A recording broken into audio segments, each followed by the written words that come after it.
My dearest friends, exam आपके हैं और नींद मुझे नहीं आ रही। समझ नहीं आ रहा कि कैसे आपके लिए एग्जाम से पहले ही सब वीडियो बना दूं। सारे ना सही, कुछ तो बना ही दूंगा जिससे आपकी काफी हेल्प हो जाएगी। पर जैसा मैं पहले भी कह चुका हूं कि आप परेशान मत होना। जिसके 70 आएंगे वो भी 11th में जाएगा और जिसके 95 आएंगे वो भी 11th में जाएगा। कुछ फर्क नहीं पड़ने वाला। ना 95 वाले के पंख उग जाएंगे और ना 40 वाले के सींग। एनीवेज, मैं नॉवल, सोसाइटी और हिस्ट्री शुरू करने जा रहा हूं। इस चैप्टर की आप लोगों ने काफी डिमांड की। यहां मैं एक व्यूअर मोहम्मद असद का स्पेशल थैंक्स करूंगा उनके खास कमेंट के लिए जो दिल से छू गया। शायद ये उन कुछ व्यूअर में से एक हैं जो क्रिएटर की मेहनत को समझते हैं। मोहम्मद जी, आपका दिल से शुक्रिया। हो सकता है वीडियो में मेरी आंखें आपको काली दिखाई दे। आपकी तरह मैं भी रात को 3-3, 3:30 बजे तक बैठकर आपको पढ़ाने की कोशिश करता हूं। प्रिंटिंग का बोलबाला होने के बाद नॉवल मार्केट में आ गए। दोस्तों, आज यूट्यूब, फेसबुक, व्हाट्सएप और इंस्टा के वक्त में नॉवेल्स कहीं गुम से हो गए हैं। जब मैं आपकी एज का था तब हमारे घर सिर्फ DD1 चैनल आता था और या अखबार आती थी या मैगजीन्स या फिर नॉवल।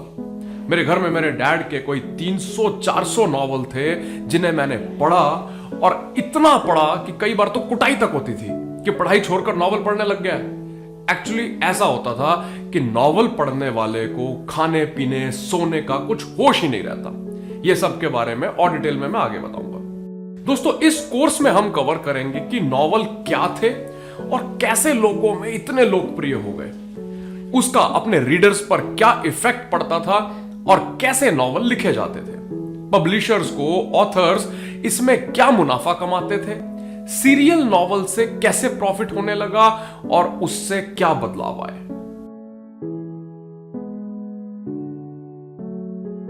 दोस्तों, नॉवल लिटरेचर का एक मॉडर्न स्वरूप है और मैकेनिकल इन्वेंशन प्रिंटिंग प्रेस में नॉवल का जन्म हुआ। यानी नॉवल पॉसिबल ही प्रिंटिंग टेक्नोलॉजी के बाद हुआ।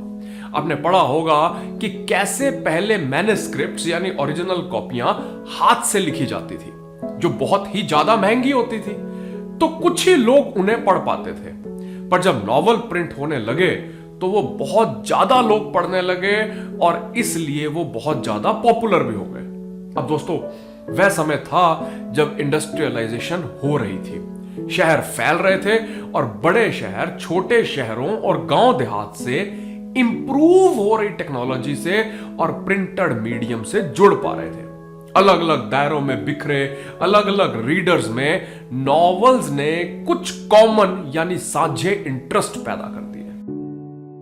मुझे पता नहीं आप में से कितनों ने कहानियां पढ़ी हैं, पर जैसा मैंने भी एक्सपीरियंस किया, और अभी 16 फेब को ही मैंने रॉबर्ट लुडलुम की रोड टू गंडाल्फो ट्रेन में दिल्ली जाते हुए पढ़ी।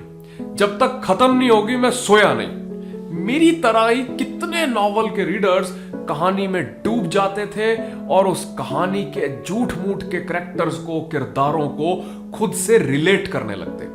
वो इश्क और ब्याह के मुद्दे पर, आदमी औरत के संबंध और व्यवहार और ऐसे ही कई टॉपिक्स पर सोचने लगते। दोस्तों, पढ़ने से आपकी सोच को उड़ान मिलती है, पर टीवी या मूवीज देखने से आपकी सोच उस टॉपिक में बंध जाती है जो आपको डायरेक्टर दिखा रहा है। नॉवेल्स की जड़ें सबसे पहले 18th सेंचुरी यानी 17वीं शताब्दी तक इंग्लैंड और फ्रांस में ही जम पाई। भले नॉवल लिखे पहले जा रहे हो, पर एक्चुअल में उनकी प्रोग्रेस 18th सेंचुरी से ही हुई।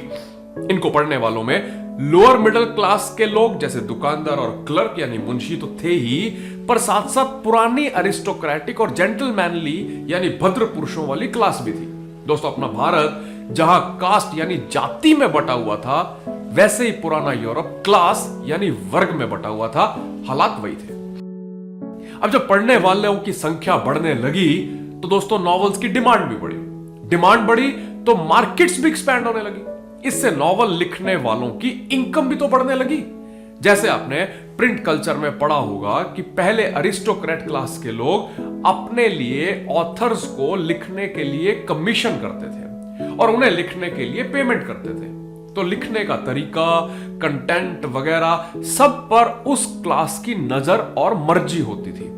पर जब वैसे ही ऑथर्स के पास रोकड़ा आने लगा तो वो अपनी मन मर्जी से लिखने लगे। शुरुआती 18th सेंचुरी के ऑथर हेनरी फील्डिंग ने कहा कि लिखाई के इस देश का वो फाउंडर है, राजा है, और वहां उसी के कानून चलते हैं। यानी जो फील्डिंग का मन करेगा वह वही लिखेगा, किसी के बाप के अंडर नहीं था वो। अब लिखने के तरीके में भी काफी फ्लेक्सिबिलिटी आने लगी। लेखक लोग अलग अलग शैलियों से, अलग अलग तरीकों से एक्सपेरिमेंट करने लगे। वॉल्टर स्कॉट ने मशहूर स्कॉटलैंड के लोकगीतों को याद किया और उन्हें जमा किया, जिसका यूज उसने स्कॉटलैंड के कबीलों में होने वाले वॉर्स को दिखाने के लिए अपने हिस्टोरिकल नॉवेल्स में किया। दूसरी तरफ एपिस्टोलरी नॉवल यानी कि खतूती नॉवल थे, जो 2 या 2 से ज्यादा कैरेक्टर्स के बीच में लेटर्स से स्टोरी को बनाते थे।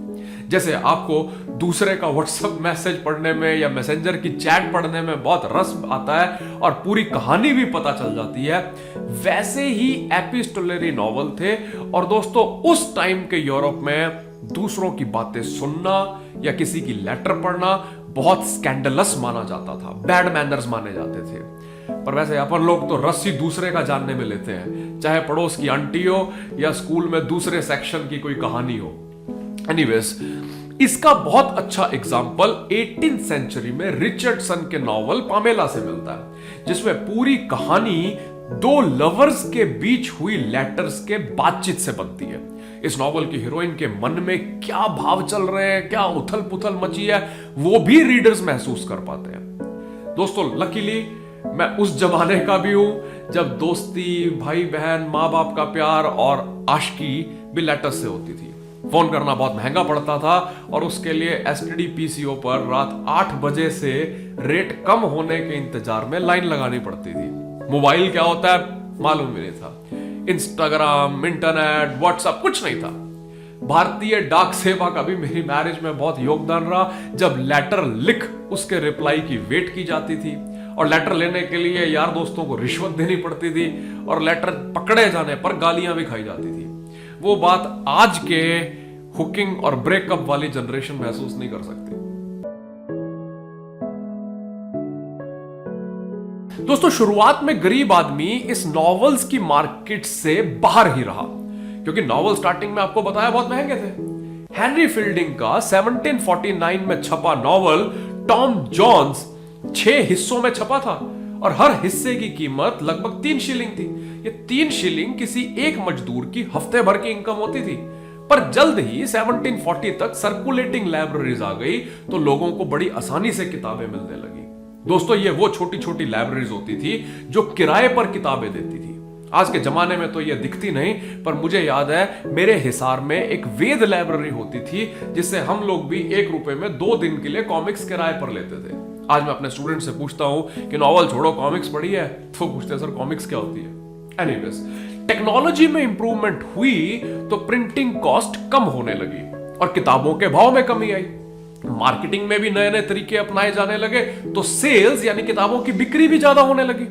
फ्रांस में तो पब्लिशर लोग घंटे के हिसाब से नॉवल किराए पर देकर मोटा प्रॉफिट पीटने लगे। पीछे आई पिक्चर्स में शुरुआती दौर में 1836 में छपा चार्ल्स डिकन का स्केचेस बाय बोज है, जो कि एसे की कलेक्शन था।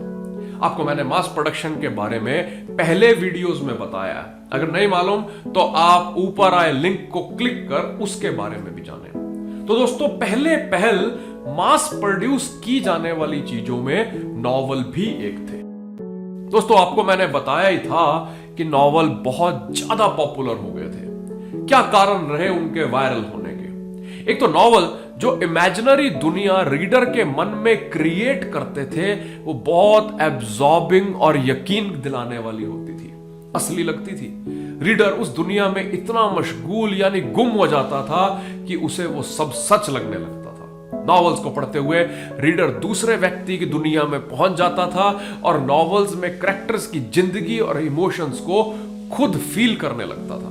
आपको एग्जांपल देता हूं। अपने घरों में आंटियां कोई सीरियल देखती है और उसके कैरेक्टर की कभी मौत हो जाती है तो वो रोने लग जाती हैं। या जब 2001 के फेमस सीरियल क्योंकि सास भी कभी बहू थी में जब हीरो की मौत हो जाती है तो लोगों की रिएक्शन न्यूज बन गई थी। और नॉवेल्स तो रीडर को कई गुना ज्यादा इफेक्ट करते हैं। नॉवल लोगों को अकेले में आनंद लेने का मौका देते थे, जो पहले टाइम में सोर्स ऑफ एंटरटेनमेंट नहीं देते थे, और साथ ही मिलजुल कर भी लोग इसकी कहानियों का लुत्फ उठाते थे। मेरा नेवी में एक कोर्समेट था, विदिशा का रहने वाला आशीष शर्मा, जो लास्ट मैंने सुना एयरफोर्स में था। हम दोनों बॉम्बे चर्च गेट से उन दिनों पटरी से सिडनी शेल्डन के नॉवल खरीदते और बाद में उनके कैरेक्टर्स की कहानियां डिस्कस किया करते थे। गांव में सबको पढ़ना लिखना उतना नहीं आता था, तो कई आदमी इकट्ठा होकर एक आदमी से जोर से बुलवाकर कहानी सुनते थे, और कई बार उनकी कहानियों में बहुत डीपली इन्वॉल्व भी हो जाते थे।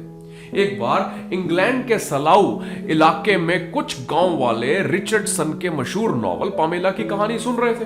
तो जब नॉवल में आया कि पामेला की शादी उनके ही गांव में हुई है, तो वे बहुत खुश हो गए और इस चीज को असली में सच मानते हुए चर्च की ओर भागे और चर्च का घंटा जोर जोर से बजाने लगे। दोस्तों, 1836 में नॉवेल्स की दुनिया में एक इंपॉर्टेंट इवेंट हुआ, जब चार्ल्स डिकन का नॉवल पिकविक पेपर्स एक मैगजीन में सीरियलाइज कर दिया, यानी उसकी कहानी टुकड़ों में छपने लगी। दोस्तों, आजकल भी टाइम्स ऑफ इंडिया में एक एजेंट राणा करके सीरियल चल रहा है। जो लोग इसको पढ़ते हैं वो मुझे कमेंट करके कंफर्म कर सकते हैं। सीरियल में रोज का इंटरेस्ट बना रहता है और अगले की वेट होती है। मैगजीन्स नॉवल से डिफरेंट थी, उनमें कहानी के साथ पिक्चर्स भी होती थी जिससे रीडर्स रिलेट कर पाते थे, और वो सस्ती भी तो होती थी। मेरे भी कई स्टूडेंट्स पिक्चर्स वाली किताबों को ही प्रेफर करते हैं। एनीवेज, सीरियल्स में लोग अब आगे क्या होने वाला है वाले सस्पेंस को एंजॉय करते थे। उसके कैरेक्टर्स को ट्रेन में, ट्रॉम में, काम की जगह पर, घर में कई हफ्तों तक डिस्कस करते थे, क्योंकि सीरियल कई हफ्ते या कई महीनों तक खींचता था। मेरा फेवरेट सीरियल एक कार्टून है वाटरसन का, बिल वाटरसन का काविन एंड हॉब्स।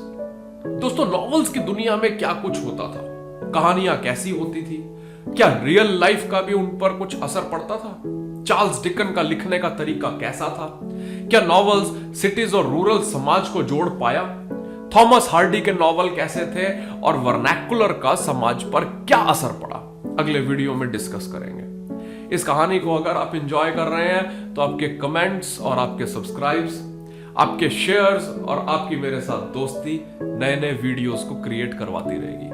मिलते हैं अगले वीडियो में।